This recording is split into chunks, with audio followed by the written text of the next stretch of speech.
কিরে তুই চল না কিরে, এখান থেকে যা সর। ছোট ছেলে পবন একটি ধনী ব্যক্তির বাড়ির হবেলি গেটের বাইরে থেকে দেখছিল। দারোয়ান তাকে চোর নাকি বেতন এরকম ভাবে দেখতেছিস? এমনিতেই ছোট মালিকা আসার সময় হয়ে গেছে, তা নিশর। চোর বলে তাড়িয়ে দেয়। পবনের সমবয়সী সেই ধনী বাড়ির ছেলে কেশব একটি বিলাসবহুল গাড়িতে স্কুল থেকে ফেরে।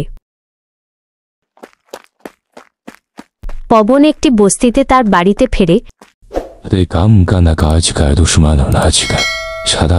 পাগলামি করে তো গায়েবত করে বেড়ায়, পড়াশোনাও তো করিস না। আমরা তো এই গ্রামের বড় ভাইয়ের চাকর করে থাকি, আর আমরা তো চাকরের চাকর, ছাওয়ালে একই কাজ করতে হবে। এটার জন্য কি পড়াশোনা থেকে করিস না?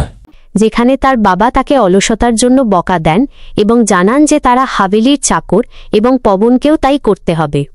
কিছুদিন পর কেশব পড়াশোনার জন্য লন্ডনে চলে যায়। অন্যদিকে পবন আরও বেশি বখাটে হয়ে ওঠে এবং দেরি করে বাড়ি ফেরায় তার বাবার হাতে মারও খায়। সে মনে মনে ভাবে একদিন সে ওই হাভেলিতে রাজত্ব করবে।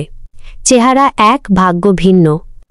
বড় হওয়ার পর পবন লক্ষ্য করে যে কেশব, যে দেখতে হুবহু তার মতো, সে বিলাসবহুল গাড়ি করে ফিরে এসেছে। কেশব আইন নিয়ে পড়াশোনা শেষ করে ফিরেছে এবং হাভেলিতে তার জন্য বড় আয়োজন করা হয়েছে। পবন বন্ধুদের কাছে আফসোস করে যে তার চেহারা কেশবের মতো হলেও ভাগ্যটা তার মতো নয়। একদিন এক নদীর ধারে